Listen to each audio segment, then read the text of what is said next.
사상교회 식구님들, 지금부터 광고가 시작됩니다. 집중해서 들어주세요. 교회 소식입니다. 예배에 참석하신 분들과 인터넷으로 예배에 참여하신 분들을 환영합니다. 예배 안내입니다. 오늘 오후 예배는 엑츠 2024 98 해운대 성령 대집회에 참석합니다. 시간은 오후 4시에서 7시, 장소는 해운대 백사장이며 강사는 분당 우리교회 이찬수 목사, 제주 성안교회 류정길 목사입니다. 게스트는 예람 워십, 제이어스, KCCM, 리바이벌 콰이어 1800 찬양대 외입니다. 주최는 사단법인 부산 성시화 운동본부, 주관은 2024 해운대 성령 대집회 준비위원회입니다. 참석하실 분들은 대중교통을 이용해 주시고 새가족실에서 종이 모자와 물을 받아가시기 바랍니다. 많이 참석하셔서 은혜의 시간 되시기 바랍니다. 모임 안내입니다. 각 기관 원래회가 오늘 오전 2부 예배 후에 있습니다. 2024년 후반기 스쿨 안내입니다. 개강은 2024년 9월 10일이며 9월에서 12월 12주 과정입니다. 주보를 참조해 주시고 등록 기간은 지났지만 추가로 등록하실 분들은 신청하시기 바랍니다. 바이블키 구약2는 바이블키 구약1을 수강하지 않아도 신청 가능합니다. 2024년 하반기 제2기 작년 성경 공부반 모집 안내입니다. 시간은 10시 30분부터 11시 30분, 장소는 예배 준비실이며 기간은 9월 22일부터 12주입니다. 담당은 윤영권 장로, 조정래 권사입니다. 문의 및 신청은 강대기 장로에게 하시기 바랍니다. 학습 세례 일정 안내입니다. 해당되시는 분들은 기도로 준비하시기 바랍니다. 교우 소식입니다. 장례 소식입니다. 3-4구역 임채수 집사의 모친 정경순 권사의 시모의 장례를 잘 마쳤습니다. 11-1구역 고 초옥자 은퇴 집사의 장례를 잘 마쳤습니다. 슬픔을 당한 가정들을 위해서 기도해 주시고 위로해 주시기 바랍니다. 교계 소식입니다. 제74회 고신총회가 9월 10일 화요일부터 13일 금요일까지 고려신학대학원 강당 천안에서 있습니다. 총회 총대는 이주영 담임목사, 권정진 장로입니다. 은혜 가운데 잘 다녀오시도록 기도해 주시고 우리 고신교단과 총회를 위해서 기도해 주시기 바랍니다. 부산 서구노회 여전도회 연합회가 12일 목요일 오전 11시 성안교회에서 있습니다. VIP 새가족을 환영합니다. 지난 주일 등록하신 새가족들입니다. 새가족들을 진심으로 환영해 주시고 위에서 기도해 주시기 바랍니다.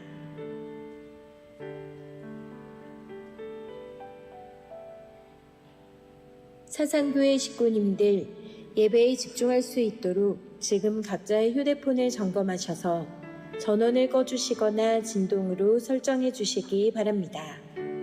이 시간 경건한 마음과 몸가짐으로 하나님께서 기뻐 받으시는 예배 되도록 최선을 다하시고 하나님께 드리는 예배와 선포되는 말씀을 통해 큰 은혜 받으시기 바랍니다.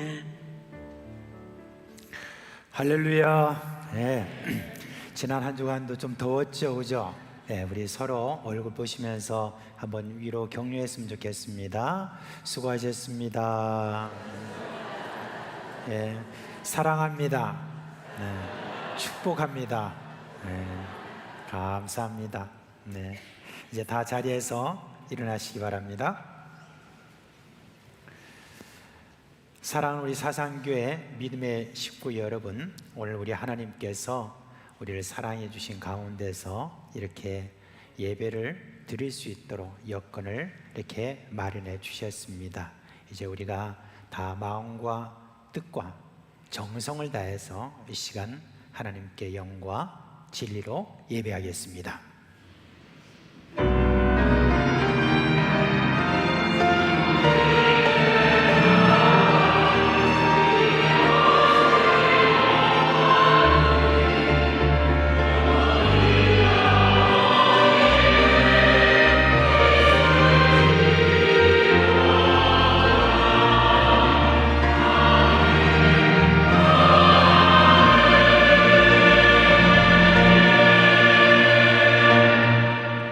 세상을 창조하시고 지금도 만물을 다스리시는 하나님 아버지, 이 시간 하나님께 영광과 찬송을 올려드립니다. 우리의 예배를 받아 주시옵소서. 예수 그리스도의 이름으로 감사하며 기도합니다. 아멘.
성도 여러분, 이 시간은 참회 시간입니다. 겸손한 마음으로 우리의 마음과 말과 행동으로 지은 죄를 고백하고 깨끗함을 받는 시간입니다. 하나님 말씀하시기를 내가 통회하고 마음이 겸손한 자와 함께 있나니 이는 겸손한 자의 영을 소생시키며 통회하는 자의 마음을 소생시키려 함이라 하셨습니다.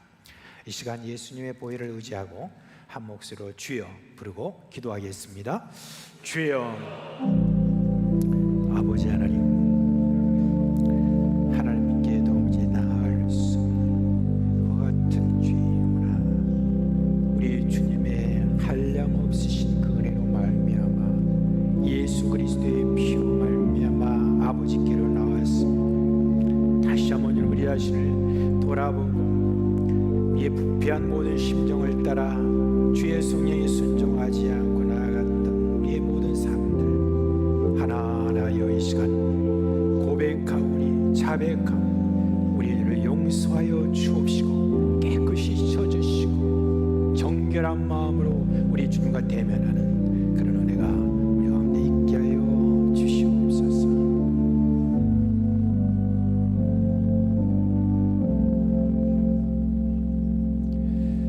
우리 우리 주 예수 그리스도의 이름으로 감사하며 기도합니다.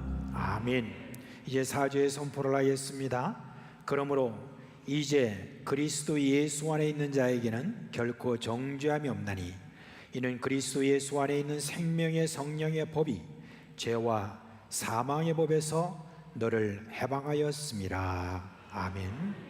나는 전능하신 아버지 하나님 천지의 창조주를 믿습니다. 나는 그의 유일하신 아들 우리 주 예수 그리스도를 믿습니다. 그는 성령으로 잉태되어 동정녀 마리아에서 나시고 본디오 빌라도에게 고난을 받아 십자가에 못 박혀 죽으시고 장사된 지 사흘 만에 죽은 자 가운데서 다시 살아나셨으며 하늘에 오르시어 전능하신 아버지 하나님 우편에 앉아 계시다가 거기로부터 살아있는 자와 죽은 자를 심판으로 오십니다. 나는 성령을 믿으며 거룩한 공개와 성도의 교제와 죄를 용서받는 것과 몸의 부활과 영생을 믿습니다. 아멘.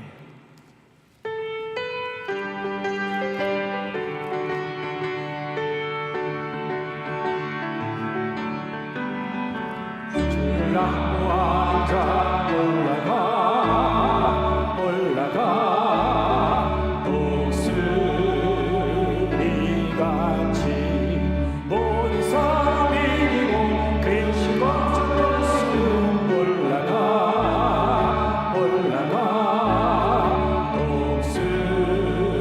독수리같이 좋아하는 자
살아계셔서 역사하시는 하나님 아버지, 날마다 우리에게 새 생명을 주시고 평안과 위로를 주시는 하나님께 영광과 존귀와 찬양과 경배를 드립니다.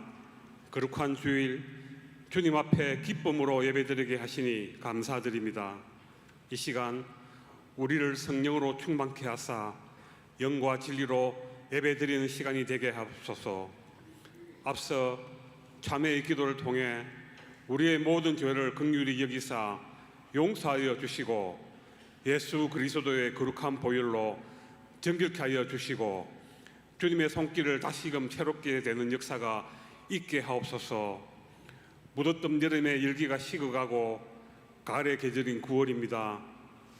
하나님의 놀라운 사랑과 섭리를 통하여 새로운 계절을 허락해 주시사오니 그 은혜의 시간을 주님의 뜻대로 살아가게 하옵시며 열매 맺는 계절, 저희 신앙과 삶이 점점 성숙해지기를 원합니다.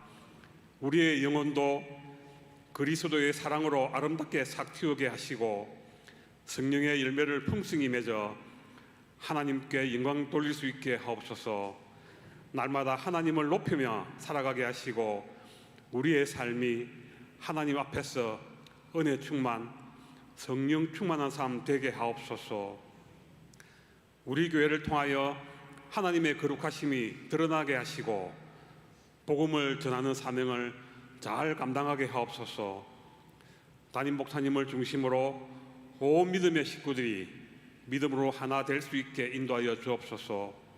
모든 기관과 지체들이 믿음으로 하나 되게 하시고 선한 영향력을 끼치는 아름다운 공동체가 되게 하여 주옵소서. 교회 식구들의 건강과 안전을 위해 기도합니다. 주님, 어떤 어려움이든 주님의 힘과 은혜를 구합니다. 주님의 보호 속에서 강건한 몸과 마음을 갖추어 나가게 하시고 지친 육신과 마음에 큰 힘이 되어 주시고 치유와 회복의 역사가 일어날 수 있는 은혜를 허락하여 주시옵소서. 하나님, 비전관 건축이 시작되었습니다. 여러 가지 어려움이 있지만 모든 구성원들의 양보와 헌신을 통하여 이 모든 어려움이 잘 극복될 수 있도록 도와주시고 재정적으로 어려움을 당하지 않도록 모든 식구들이 마음을 모으며 물질로 헌금할 수 있도록 복의 복을 다하여 주시고 기도로 준비할 수 있도록 은혜를 다하여 주시옵소서. 아름답게 설계되어지고 잘 건축되게 하시고 건축 기간 동안 가장 안전하게 시공될 수 있도록 여러 가지 여건들을 다스려 주셔서 다음 세대와 지역사회에 꼭 필요한 아름다운 비전관이 건축될 수 있도록 인도하여 주시옵소서. 오늘 오후에 있을 98 해운대 성령 대집회에 모든 교회 식구들이 참여하여 부산이 하나님의 은혜로 우상의 도시에서 하나님의 도시로 변화되고 거룩한 도시로 세워져 민족 복음화를 열 수 있는 역사가 일어날 수 있도록 힘써 기도하는 우리 교회 식구들 되게 하시고 오고 가는 교통편과 안전을 지켜주시옵소서. 단위에 서서 말씀 증가하시는 담임 목사님께 성령으로 충만케 하셔서 선포되는 말씀을 통해 상한 영혼이 위로함을 받고 우리의 마음이 변화되고 믿음을 가지고 주의 뜻대로 살 수 있도록 도와주시옵소서. 호산나 찬양대가 정성을 다해 올려드리는 찬양이 모든 예배자들의 신앙 고백으로 오직 하나님께 영광이 되기를 소망합니다. 주님의 전 곳곳에서 묵묵히 예배를 돕는 많은 손길들을 기억하시고 주님의 위로와 하늘의 신령한 복으로 채워 주시옵소서. 예수님의 이름으로 기도드립니다. 아멘.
드린 헌금 하나님께 봉헌하겠습니다. 함께 기도합니다.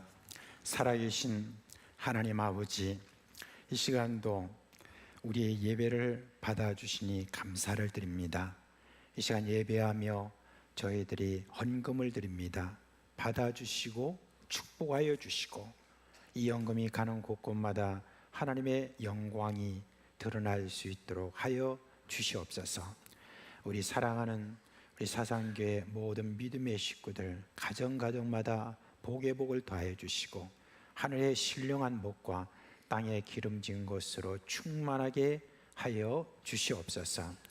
사랑하는 우리 가족들 가운데서 어렵고 힘든 그런 형편이 있지만 늘 그 가운데서도 믿음으로 힘있게 살아가려고 하는 우리 사랑하는 모든 식구들 덕분에 저희들이 또 같이 힘을 내는 것 감사를 드립니다. 주여, 실망치 않고 인내하며 우리 주님께서 주시는 은혜 가운데 날마다 성령 충만하게 하여 주시옵소서. 우리 주 예수 그리스도의 이름으로 감사하며 기도합니다. 아멘.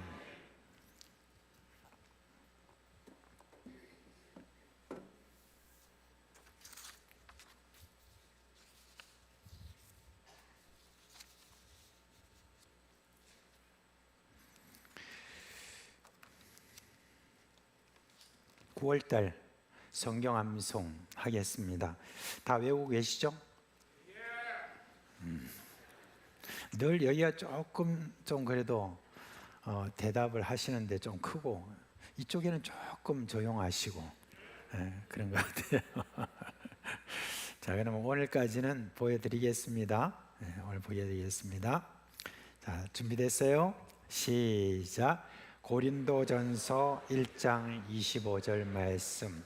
하나님의 어리석음이 사람보다 지혜롭고 하나님의 약하심이 사람보다 강하니라. 고린도전서 1장 25절 말씀.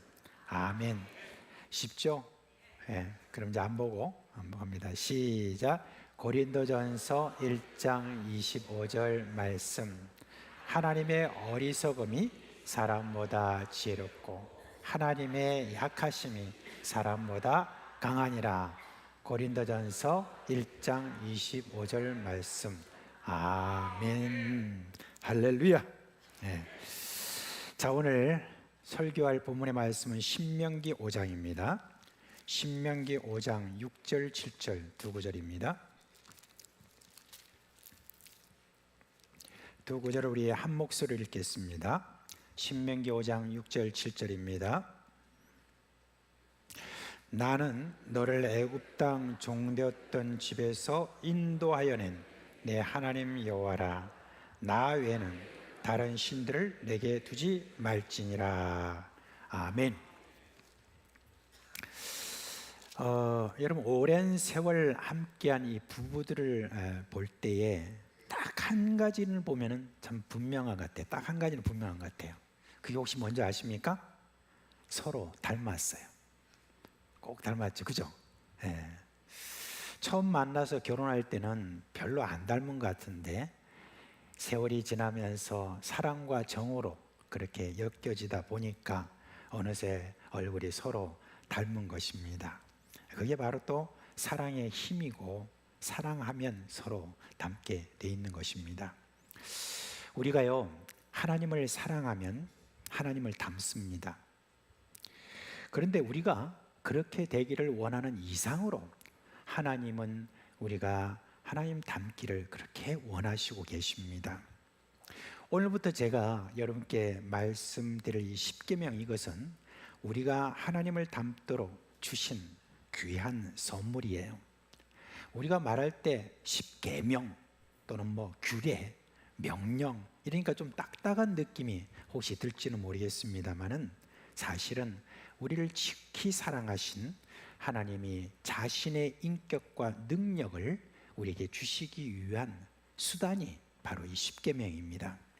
그래서 저는 이 십계명을 뭐라고 하냐면 우리가 하나님을 닮도록 주신 사랑의 10가지 가르침이다 라고 그렇게 이야기합니다. 어떤 분이 아주 재미있는 통계를 내주셨어요. 이 구약 성경에 보면 하나님께서 이스라엘 백성들에게 명하신 율법이 총 13개입니다. 그런데 하라는 계명이 얼마냐면 248개, 그리고 하지 말라는 게 뭐냐면 365개입니다. 그래서 이걸 보고 어떤 분이 그렇게 이제 이야기를 했어요. 우리가 지금 가지고 있는 뼈가 몇 개인 줄 아세요? 눈치 빠른 분은 벌써 말씀하시겠죠. 248개라고 합니다. 그러니까 이 말은 뭐냐면 우리의 모든 온몸을 들여서 다 순종하라는 그런 말씀이 거기 있고, 그 다음에 365 하니까 뭐가 생각나요? 1년이 365일이잖아요. 매일매일 빠짐없이 하나님께 순종하라 하는 그런 말씀이라고 합니다. 온몸과 매일 우리가 하나님께 말씀에 순종하기를 힘쓰라 라고 하는 뜻이 바로 이 숫자에 숨어 있는 뜻이다 라고 이렇게 했습니다. 이와 같이 성경에 기록된 613개의 율법의 핵심, 그거는 잘 알려진 바로 십계명이라고 할 수가 있습니다. 그런데 또 이 십계명의 내용을 다시 또 요약한 게 예수님이 해주신 말씀에 있습니다. 마태복음 22장 37절로 40절 말씀입니다. 우리 같이 한번 읽겠습니다. 예수께서 이르시되 내 마음을 다하고 목숨을 다하고 뜻을 다하여 주 너의 하나님을 사랑하라 하셨으니 이것이 크고 첫째 되는 계명이요 둘째도 그와 같으니 내 이웃을 내 자신같이 사랑하라 하셨으니 이 두 계명이 온 율법과 선지자의 강령이니라. 아멘. 이것도 요약하면 십계명은 뭡니까? 하나님과 사람을 사랑하라 라고 하는 그런 가르침입니다. 오늘 저는 그 첫째 가르침을 좀 말씀드릴 텐데, 그 전에 이 십계명에서 각 계명마다 다 공히 적용해야 될 그런 기본 전제, 그걸 먼저 좀 말씀을 드리려고 합니다. 여러분, 십계명은요, 나를 구원하신 하나님의 사랑의 요구라는 겁니다. 오늘 우리가 읽은 이 6절의 말씀 보세요. 나는 너를 애굽 땅 종되었던 집에서 인도하여 낸 내 하나님 여호와라 그랬습니다. 애굽의 종살이에서 해방한 네 하나님 여호와라 그렇게 말했습니다. 여러분도 알다시피 이스라엘 백성들은 이집트에서 430년 동안 그 긴 기간 종살이를 했었습니다. 근데 그 종살이가 얼마나 비참했습니까?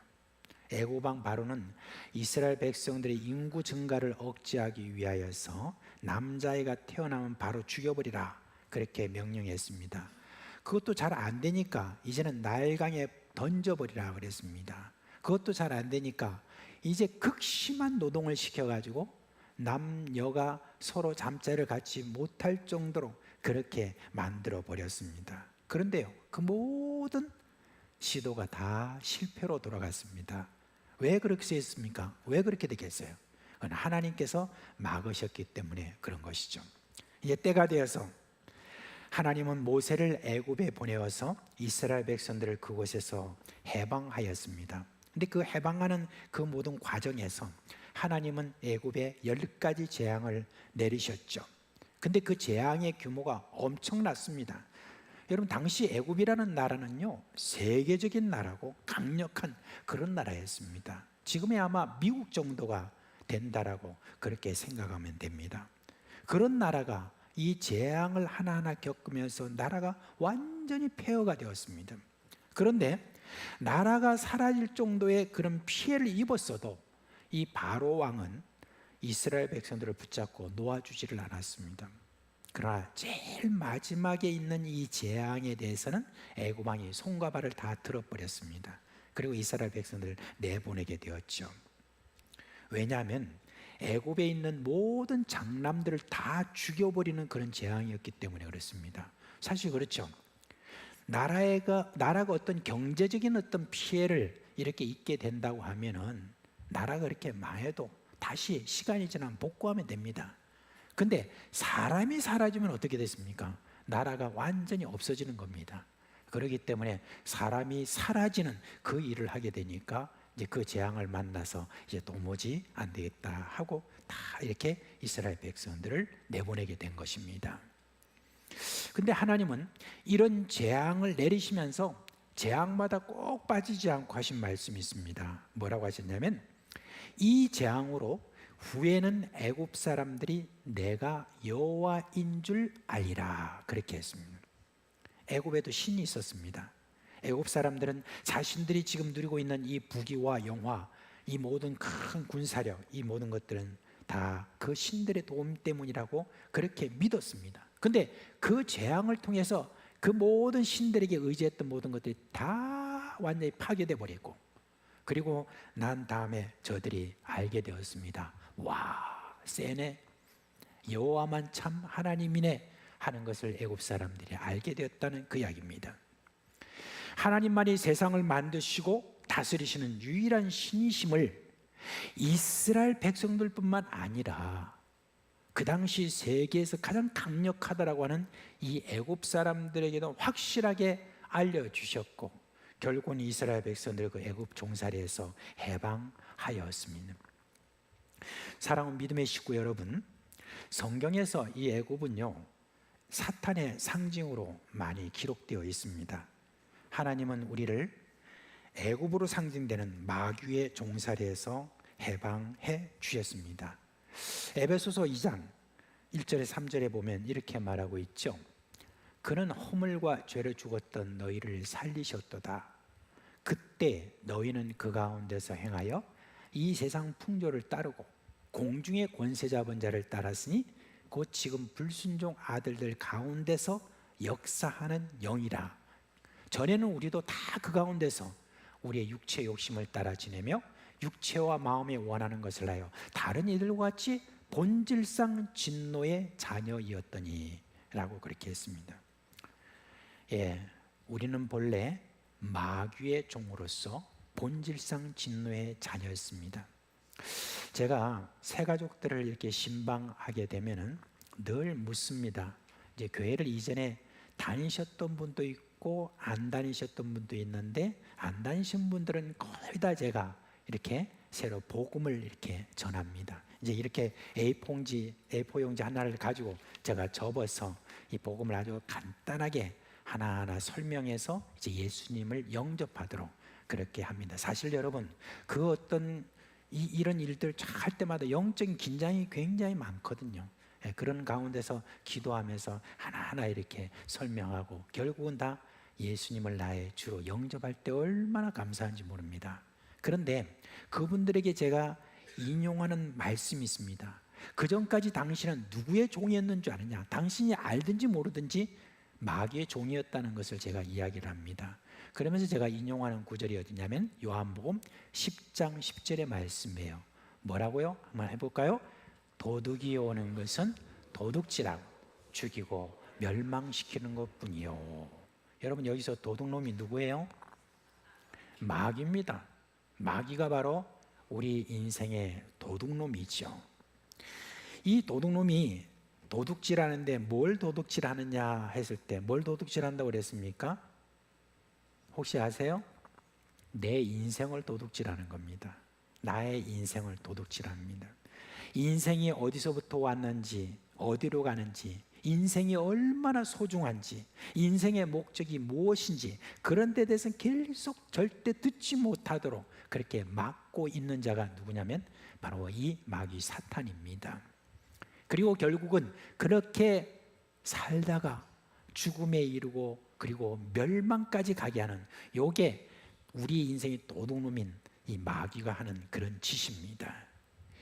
그런 마귀의 종노릇하면서 살아왔다는 겁니다. 그렇죠. 평생 마귀의 종노릇하며 살아가야 될 그런 운명을 가진 우리를 하나님이 사랑하시고 그 마귀에게서 큰 권능으로 우리를 해방시켜 주셨습니다. 근데 그 큰 권능이 뭘까요? 바로 예수 그리스도의 보혈입니다. 그 죄 없으신 아들 예수님을 우리를 마귀에서 해방시키기 위해서 십자가에 내어주신 그 사랑의 하나님이십니다. 사랑의 하나님께서 그런 어떤 사랑을 우리에게 보여주시고 난 다음에 하나님께서 이제 우리에게 원하시는 것이 무엇일까요? 다시는 마귀의 종으로 살아가지 않도록, 다시는 마귀의 종처럼 살아가는 모습을 보이지 않고 누구를 닮도록, 바로 하나님을 닮는 거룩하고 의롭고 영화로운 그런 모습으로 살도록 우리 하나님께서 뭘 주셨습니까? 바로 이런 계명을 주신 것입니다. 사랑의 계명입니다. 계명은 여러분, 우리가 올과 매고 우리를 어떤 마귀의 종처럼 하나님께서 우리를 꽉 잡아놓기 위해서 꼼짝달싹 못하게 만들기 위한, 그게 계명이 아니에요. 하나님께서는 자기의 형상을 따라 우리가 정말 거룩한 그런 백성들이 되도록 하는 데 있어서 자유의 그런 계명으로서 우리 주신 것, 이게 뭐냐면 바로 이 십계명이라는 사실입니다. 그래서 이 시간 한번 서로 얼굴 한번 보세요. 보시고 이렇게 이야기를 하세요. 십계명은 사랑의 선물입니다. 그러면 이제 크게 아멘 그렇게 하셔야죠. 그렇지 않습니까? 그죠? 제가 말하면 아멘 한번 크게 한번 해봅시다. 네. 십계명은 하나님의 사랑의 선물입니다. 네. 할렐루야. 네. 너무너무 감사합니다. 그러면 그 첫 계명 뭡니까? 나 외에는 다른 신을 내게 두지 말지니라. 여러분, 첫 계명이 뭘 뜻하는가 사람들 참 오해를 해요. 하나님은 자기만 성비라고 하고 말이야. 그렇게 하는 그런 하나님으로 이렇게 애들 말대로 꼴짜하게 생각하는 사람들이 있습니다. 근데 여러분, 그 말이 무슨 뜻이냐면 네 마음에 오직 하나님만 두라는 그런 뜻이 거기에 있습니다. 하나님만 둬야지, 하나님 외에 다른 거 두면 어떻게 되냐, 마귀의 종처럼 살기 때문에 그런 것입니다. 하나님이 근데 첫 계명을 주시기 전에 한 가지 이스라엘 백성들의 예언한 게 있습니다. 이스라엘 백성들이 가나안 땅에 들어가면 그곳에서 하나님만 잘 섬기는 그런 백성이 된 것이다라고 하지 않으시고, 그 가나안의 그 희한한 그런 신들을 섬길 것이라고 이렇게 예언하셨어요. 너희는 거기서 사람의 손으로 만든 바 보지도 못하며 듣지도 못하며 먹지도 못하며 냄새도 맡지 못하는 목석의 신들을 섬기리라, 그렇게 했습니다. 여러분, 얼마나 기가 막힌 일입니까? 그렇죠? 하나님이 세상에서 말하는 다른 신은 어떻게 해서 생기게 되었는지 하는 데서 아주 적나라하게 표현한 게 어디 있냐면은 이사야서 44장 9절부터 17절이에요. 여기 이제 굉장히 좀 길어서 하나하나 여러분 우리가 헤아려 볼 때 먼저 제가 읽고 여러분 그렇게 읽고 하는 교독하겠습니다. 우상을 만드는 자는 다 허망하도다. 그들이 원하는 것은 무익한 것이거늘 그것들의 증인들은 보지도 못하며 알지도 못하니 그러므로 수치를 당하리라.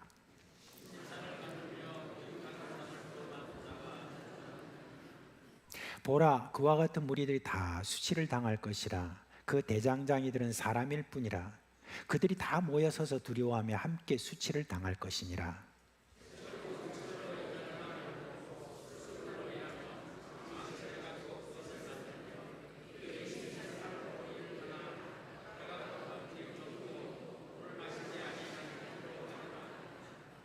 목공은 줄을 늘여 재고 붓으로 긋고 대패로 밀고 곡선자로 그어 사람의 아름다움을 따라 사람의 모양을 만들어 집에 두게 하며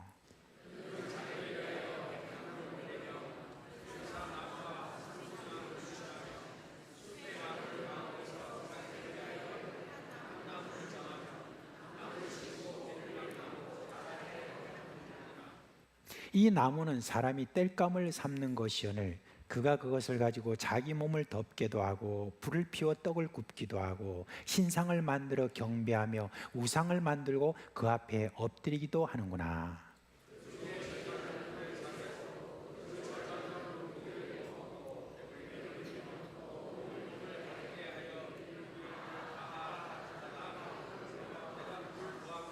다 같이 그 나머지로 신상 곧 자기의 운상을 만들고 그 앞에 엎드려 경배하며 그것에게 기도하여 이르기를 너는 나의 신이 나를 구원하라 하는도다.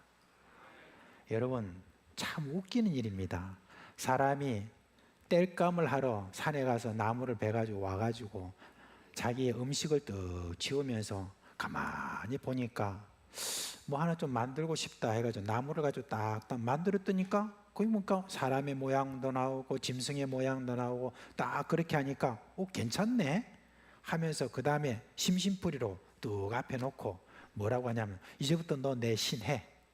그리고 나 축복 안 하면 너 죽어. 이런 식으로 해놓고 처음에는 그렇게 웃기는 짓을 해놓고 그리고 난 다음에 자기 신을 삼고 그게 한 세대, 두 세대 이렇게 지나가면서 마치 거기에 무슨 영험이 있는 것처럼 그렇게 신으로 가문에 신을 삼고 그렇게 경배하는 그게 우상이라는 겁니다. 처음에는 협박하다가 나중에는 거기에 이제 지배를 당하는 이게 누가 하는 짓이냐? 바로 마귀가 하는 짓이에요. 마귀가 처음에 사람은 우습게 시작했다가 마귀는 그것을 보고 어떻게 해요? 이제 그걸 이용해 가지고 이 우상의 지배를 받게 만드는 그게 마귀가 하는 그런 짓이라는 것입니다. 이게 우상의 실체입니다. 많은 우상이 있지만 알고 보면 그것은 자신이 만든 것이고 그 우상은 자신의 욕망을 이루기 위한 수단일 뿐이에요. 그 마귀가 그 욕망을 이용해서 결국 우상의 지배를 당하게 만든다는 것입니다. 그런데요, 이런 우상을 만드는 게 바로 그런 욕망이다라고 하는 그 실체를 예수님께서 적나라하게 우리에게 다 밝혀주신 게 마태복음 6장 24절 거기 보면 이렇게 말하고 있습니다. 같이 한번 읽어볼까요? 한 사람이 두 주인을 섬기지 못할 것이니 혹 이를 미워하며 저를 사랑하거나 혹 이를 경히 여기며 저를 경히 여김이라. 너희가 하나님과 재물을 겸하여 섬기지 못하느니라. 아멘. 그러면 지금 예수님께서 말씀하실 때 우상이 뭐라고 한 거예요? 뭐가 우상이라는 거예요? 지금 이게 하나님과 뭘 겸하여 섬기지 못하라고 그랬잖아요. 뭐죠? 재물이에요. 그 재물이 왜 우상이 되느냐? 거기에 대해서 예수님께서 말씀하십니다. 재물을 섬기는 것이 바로 우상이다. 그렇게 했습니다. 그러면 재물을 또 어떻게 섬기는 것? 그건 뭘 말하냐면 재물을 땅에 쌓아두는 것이 바로 그 재물을 섬기는 행위가 된다. 그렇게 이야기했습니다. 여러분, 사람이 재물을 땅에 쌓아두는 이유가 뭐죠? 왜 재물을 땅에 쌓아둡니까? 재물을 통해서 건강과 안전과 쾌락을 얻을 수 있기 때문에 그런 것이잖아요. 그러니까 사람들이 재물을 땅에 쌓아두기 위해서 그렇게 골몰하는 건 아니겠습니까? 그러면 여러분, 우리가 어떻게 하는 게 하나님을 섬기는 것입니까? 거기에 대해서 말하기를 재물을 땅에 쌓아두지 않고 하나님 나라에 쌓아두는 것, 그거를 하나님만 섬기는 것이다 라고 이렇게 했습니다. 자, 그러면 이게 뭘 말하는 거냐? 재물을 땅에 쌓아두지 않고 하늘에 쌓아둔다고 그랬는데 뭔가 알 것 같기는 한데 도대체 하늘에 쌓아둔다는 게 도대체 무슨 뜻이냐? 거기에 대해서 예수님께서 마태복음 6장 33절에 분명하게 이야기하셨죠. 뭐라고 그랬습니까? 너희는 먼저 그의 나라와 그의 의를 구하라. 바로 이 말씀입니다. 하나님 나라와 의를 위해서 재물을 여기에 쌓아두려고 하지 말고 어떻게 하라는 거예요? 흘러내보내라 하는 바로 그 뜻이 거기에 있는 것입니다. 이게 바로 보물을 하늘에 쌓아두는 그런 의미입니다. 그렇게 하면요, 재물이 우리 마음에 자리 잡지 않는다는 것입니다. 참 희한해요. 여러분, 계속해서 여러분들이 또 체험한 것도 있겠지만 재물이라는 것은요, 우리가 계속해서 흘러보내고 나눠주고 흘러보내고 이렇게 하면요, 분명히 내가 지금 올 수입, 내가 매월마다 받는 어떤 그런 수입, 이런 거는 분명히 정해져 있어요. 근데 이거 나눠주면 부족해. 근데 이상하죠. 예수 믿는 사람들은요, 그거 체험해야 돼요. 나눠주면 어떻게 돼요? 채워져요. 그래서 우리 옛날에 찬송이죠. 아이들이 많이 그렇게 했습니다. 사랑은 언제나 버리는 것 했는데 사랑은 언제나 베푸는 것, 베푸는 것. 사랑은 언제나 뭐예요? 다 주는 것, 주는 것 이렇게 합니다. 그런데 이상하다 동전 한 입 쓰고 나눠주면 더 풍성해져 라고 했습니다. 정말 그렇습니다. 희한한 일이 참 많이 일어납니다. 재물이 내 마음에 쌓아두지 않도록 하기 위해서, 계속해서 이 재물이 내 마음을 움직이지 않도록 하기 위해서 계속해서 흘러보내게 되면은, 그러면 여러분 거기에 하나님의 인격이 내 안에 들어설 뿐만 아니라 재물이 우리에게 우상이 안 된다는 그런 뜻이 거기에 있는 것입니다. 여러분, 내가 지금 수입이 얼마가 되는데 이 수입을 가지고 요렇게 쓰고 요렇게 쓰고 요렇게 쓰고 요렇게 쓰고 하는 그런 일들이 있잖아요. 여러분들이 그렇게 하는 게 지혜롭죠. 그렇지만 그 가운데서 재물이 내게 우상이 되지 않도록 하기 위해서는 흘러보내는 일들을 여러분 많이 해야 됩니다. 내가 요것밖에 안 되는데 그런 말씀하지 마세요. 흘러보내는 그 모든 일들을 통하여서 그 다음에 하나님께서 채워주시는 것을 여러분이 경험할 때 우리 신앙이 체험적이고 자꾸 자라나는 거예요. 자꾸 움켜잡고 그렇게 하는 어떤 삶을 통해서는 여러분 뭐만 생기냐? 재물이 우상이 돼버리는 겁니다. 흘려보내시길 바랍니다. 흘려보내시길 바랍니다. 우리가 이와 같은 흘려보내는 삶, 재물이 내 안에 머물지 않도록 하는 그런 모든 삶, 이렇게 하게 되면 어떻게 되느냐? 하나님의 인격이 나에게 스며들게 되는 것입니다. 우리가 하나님의 나라와 의를 위해서 사는 삶을 살면요, 하나님을 닮습니다. 왜 그렇습니까? 하나님의 나라와 의를 위해서 살아가는 것은요, 사실상 이 세상에서 사람들이 그걸 별로 좋아하지 않습니다. 우리는 아무 잘못한 것도 없는데, 그런데도 우리가 그와 같은 하나님의 우리가 예수 믿는다는 그 자체, 그거 하나 가지고 그렇게 우리를 미워하고 핍박하고 그렇게 합니다. 세상은 그게 세상이 하는 일이에요.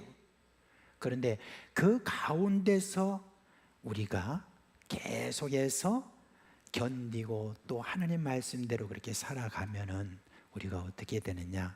하나님의 인격이 어느새 내 인격이 되어버리는 그와 같은 일이 되는 것입니다.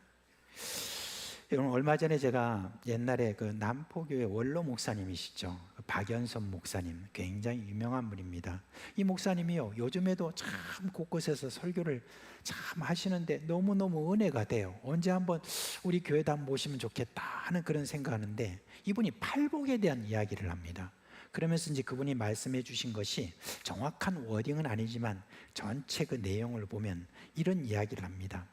여러분, 예수님이 말씀해 주신 팔복 가운데 제일 마지막에 8번째 그 팔복이 의미하는 게 뭔지 아십니까? 그런 거예요. 그러면서 그 제일 마지막에 말하는 것이 뭐냐면, 나를 말미암아 너희를 욕하고 박해하고 거짓으로 너희를 모든 악한 말을 할 때에, 이게 굉장히 중요한 이야기라는 거예요. 내가 아무 어떤 문제가 없는데 예수 믿는다는 그 한 이유로 이렇게 너희를 욕하고 핍박하고 그냥 우리를 못 살게 구는, 바로 그게 어떻게 보면은 이제 그것 때문에 우리의 마음속에 하나님의 인격이 들어온다는 거예요. 그걸 말씀하실 때 심령이 가난한 자가 되고요, 애통하는 자가 되고요, 그 다음에 또 많은 사람은 온유한 자가 되고 하는, 이런 어떤 우리를 핍박을 받는 가운데서 우리가 또 참고 그리고 온유하게 대하고, 그런 어떤 가운데서 하나님의 인격이 어느새 내 인격이 된다라고 그렇게 이야기를 해 주셨습니다. 그러면서 이런 이야기를 하세요. 우리를 핍박하고 욕하는 자에 대해서, 야, 이 새끼야, 이렇게 하지 말라는 거예요. 이렇게 하지 말라는 거예요. 그냥 따뜻하게 그냥 그런 줄 알고 바보처럼 온유하게 대하라는 거예요. 그러다 보면 어느새 내가 하나님의 인격이 내게 온다는 거예요. 잘잘못 자꾸 따지려고 하지 말라는 거예요. 그냥 내가 심판자가 되려고 자꾸 하지 말라는 거예요. 그냥 뭐 의가 어떻고, 그 다음에 뭐 진리가 어떻고, 정당한 게 뭐고, 이런 거 세상 사람들이 너무 따지지 말라는 거예요. 그 사람 듣지도 않는다는 거예요. 그냥 온유하고 긍휼함으로 화목을 추구하는 게 더 큰 울림을 준답니다 라고 그렇게 이야기를 하셨어요. 여러분, 마귀의 지배를 받는 이 세상은요, 하나님 나라와 의에 대해서 살아가고자 하는 나를 탐탁지 않게 생각합니다. 더 열심히 하면 할수록 더 핍박을 더 하게 되어 있는 게 세상의 이치입니다. 근데 그런 가운데서 우리는 또 하나님의 인격을 우리가 이렇게 형성하게 되는데, 여러분, 우리 마음속에 다른 우상을 두지 않도록 계속해서 우리 자신을 지키고, 그렇게 하는 가운데서 뭐가 하나님 인격이 우리 가운데 다 들어오게 돼 있는 것입니다. 그래서 이 십계명 중에 나 외에는 다른 신을 내 마음에 내게 두지 말라는 것은 네 마음에 두지 말라는 거예요. 네 마음에서 재물이 우상이 될 수 있도록 하는 거기에서 내가 자꾸 벗어나도록 힘을 써라, 흘러보내라 하는 그 가운데 내 인격이 네가 인격이 된다. 바로 그게 십계명의 첫 계명이 우리에게 가르쳐주는 바입니다. 제가 좀 좋아하는 그 가요 중에 김진호라고 하는 가수가 부른 그 가족 사진 있습니다. 혹시 아세요? 예, 가족 사진 있는데 그 가사가 참 마음에 와닿습니다. 근데 이게 가사가 마음에 와닿는다고 뭐 그냥 되는 게 아니라, 노래가 참 이 김진호 가수가 부를 때 그 노래가 참 멜로디가 참 좋아서, 그래서 제가 연습을 했습니다. 저도 한번 불러보려고. 어떨지는 모르겠습니다만 벌써 처음부터 박수가 나오면 안 되는데. 자, 바쁘게 살아온 당신의 젊음에 의미를 더해줄 아이가 생기고, 그날에 찍었던 가족 사진 속에 설레는 웃음은 빛발의 가지만, 어른이 되어서 현실에 던져진 나는 철이 없는 아들이 되어서 이곳 저곳에서 깨지고 또 일어서다 외로운 어느 날 꺼내본 사진 속 아빠를 닮아 있네.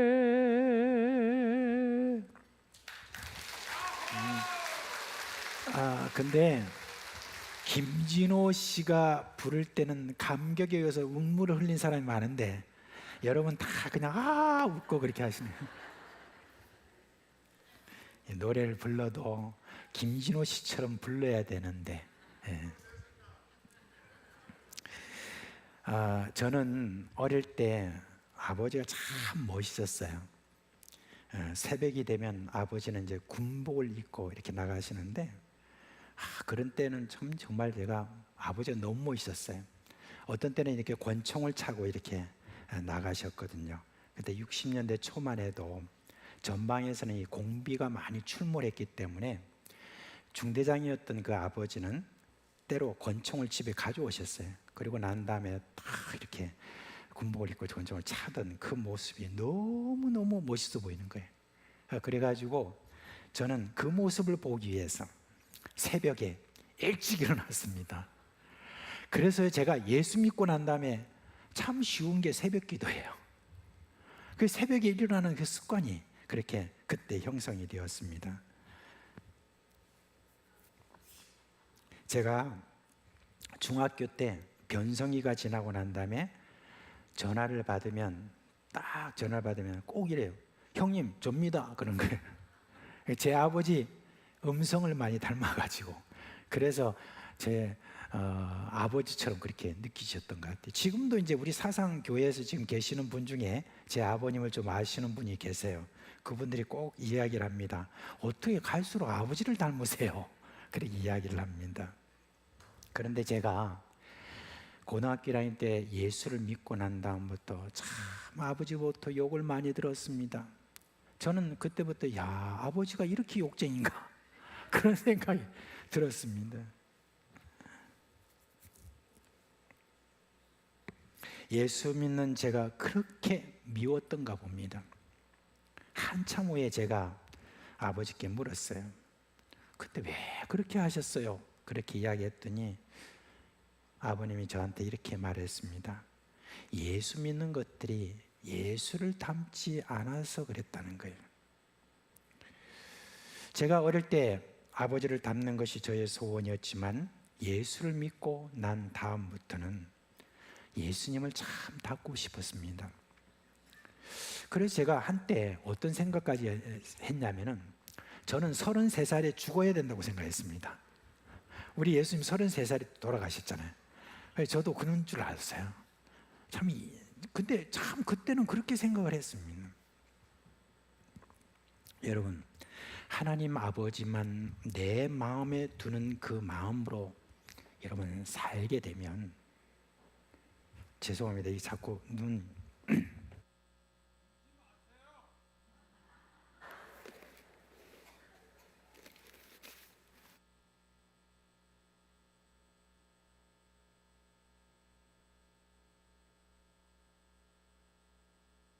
근데 신입사님 방금 말씀하신 거 아니죠? 아니죠? 다른 분이 어때 가시는 것 같은데, 그렇죠? 하나님 아버지만 내 마음에 두는 그런 마음으로 여러분 살게 되면 예수 그리스도의 인격이 나에게서 꽃을 피우고 열매를 맺게 됩니다. 그러니까 우리 하나님께서 이렇게 지금 첫 계명을 주신 겁니다. 네 마음속에 나만 있어야 그래야 나 닮는다. 나 없이 재물을 마음에 들고 그 끌어모으느라고 그렇게 살면 마귀를 닮는다 라고 하는 것입니다. 그러니까 이게 사랑의 계명이지 우리를 올가매는 계명이 아니라는 것입니다. 여러분, 하나님만 내 마음에 두십시다. 하나님만 내 마음에 꽉 차도록 합시다. 그렇게 함으로 말미암아 하나님의 인격이 내 인격이 되고 내 인격이 하나님이 되는 그런 축복을 그렇게 누리시는 여러분 되시기를 주님의 이름으로 축원합니다. 다 자리에서 일어나시겠습니다. 우리 찬송가 453장 함께 부르겠습니다.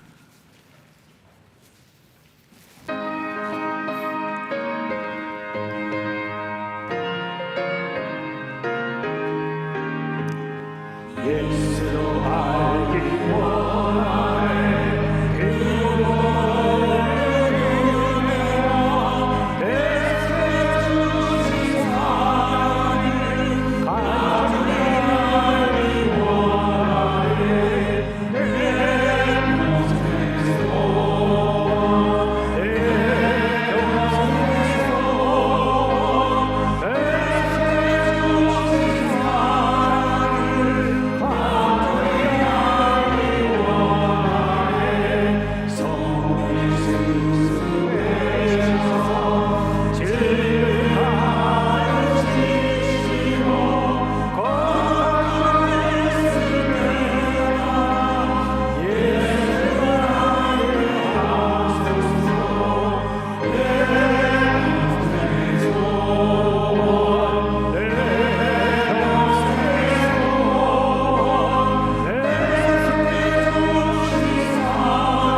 주 예수 그리스도의 은혜와 하나님 아버지의 그 크신 사랑과 성령의 우리 가운데 계시면서 그 놀라운 사랑의 역사를 우리에게 깨우치는 그 모든 역사가 사랑하는 우리 모든 식구들의 머리 위에와 가정과 생업 위에 영원토록 함께 있을지어다. 아멘.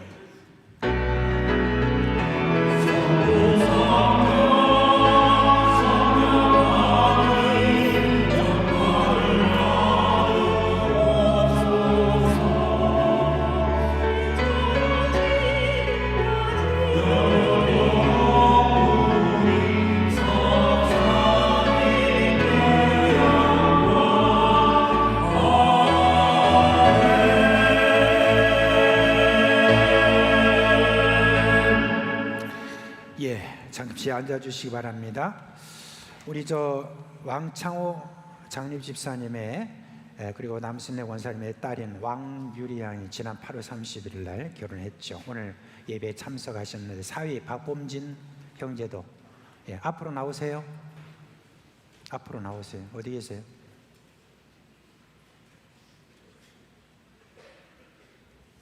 여기 지금 광고에는 나와 있는 어디? 내가 지금 안 보이는데. 아, 저기 있어요. 저기 다 내려오세요, 가족들.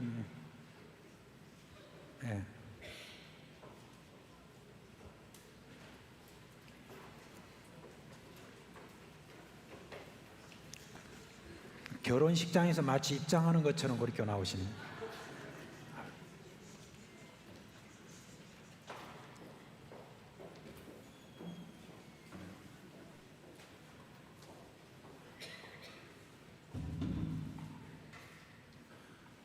제가 이제 지난주에 저기 유리자매 그 사촌인 제가 그 누구야 남소리 있잖아요. 소리. 남단이 있고 소리인데 소리한테 내가 물었어요. 야, 너가 이제 형부 되는 사람 어떻냐 그러니까 너무 미남이에요. 너무 미남이에요 그러는 거예요. 그래서 제가 참 미남이더라고요. 이렇게 하고. 근데 미남보다 더 미녀가 있죠. 누구예요? 왕족인 우리 유리입니다. 유리, 왕의 위엄을 딱 왕족의 위엄을 갖고 있는 유리가 이렇게 결혼을 했습니다. 얼마나 감사한지 모릅니다. 우리 한번 기도 한번 합시다. 하나님 감사합니다. 참으로 사랑하는 귀한 우리 한 부부가 탄생을 하게 된 거 정말 감사를 드립니다. 이들이 앞으로 살아가면서 하나님이 주시는 그런 은혜 가운데 강건하도록 하여 주시고 귀한 자녀들 이후에 귀한 믿음의 가문을 이룰 수 있도록 주님 늘 지켜주시기를 간절히 소원합니다. 예수님의 이름으로 기도합니다. 아멘.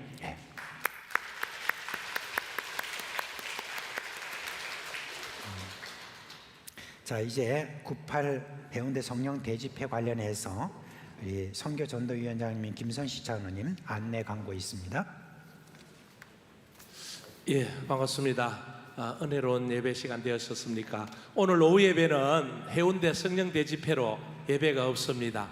여러분들 오늘 날씨가 많이 아직까지 뜨겁기 때문에 옷을 잘 준비하셔서 가셔야 될 것입니다. 특별히 25인승 우리 버스가 가는데 그거는 선착순입니다. 먼저 타시는 분이 다 타면은 출발하고 봉고차는 지구장님들이 신청을 해서 갑니다. 그래서 지구장님들에게 물어보시고 가시기를 바라고, 특별히 개인적으로 가실 분들은 아마 전철로 가는 것이 좋을 것입니다. 왜냐하면 차량 주차장이 그렇게 마땅하지 않습니다. 한참 또 걸어 내려와야 되고 98 해운대 성령 대집회를 우리 성도들이 많이 참석하셔서 은혜 받고 또 부산을 통하여서 서울로 평양으로 세계로 성령의 바람이 불도록 여러분들이 참석 많이 해주시면 좋겠고, 오늘 마치시고 요 모자 있습니다. 요 모자가 우리 그 강대기 장로님하고 선교전도위원회에서 어제 노건하고 열심히 만들었어요. 바람이 불면은 날아갈까 싶어서 요렇게 씁니다. 요렇게 쓰고 햇빛 가리게 하고, 여러분들 혹시 양산 있으면 가지고 오보세요. 혹시나 옆에 지장이 안 되면 양산도 쓰는 것도 좋아요.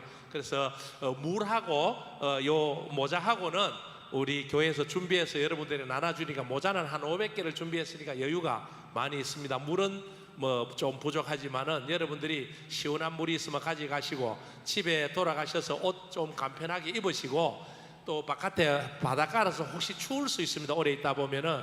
그래서 바깥에 바람막이 옷이라도 하나 입고 그래 가셔서 은혜 받고, 차가 갈 때는 버스가 태워주는데 그거를 차를 주차해 놓을 자리가 마땅찮고 이래서 올 적에는 자유롭게 그냥 이렇게 오시면 됩니다. 3시간 있을 분도 있고 뭐 1시간 있을 분도 있고 이래서 오는 거는 자유롭게 그냥 지하철을 타든지 버스를 타고 오시도록 이렇게 하도록 하겠습니다. 많이 참석해 주시고 은혜 받으시기 바랍니다. 감사합니다. 아멘. 자, 우리 서로 얼굴을 보시면서 축복합니다. 예, 사랑합니다. 주님의 사랑 가운데서 한 주도 은혜로운 시간 되기를 주님의 이름으로 축원합니다.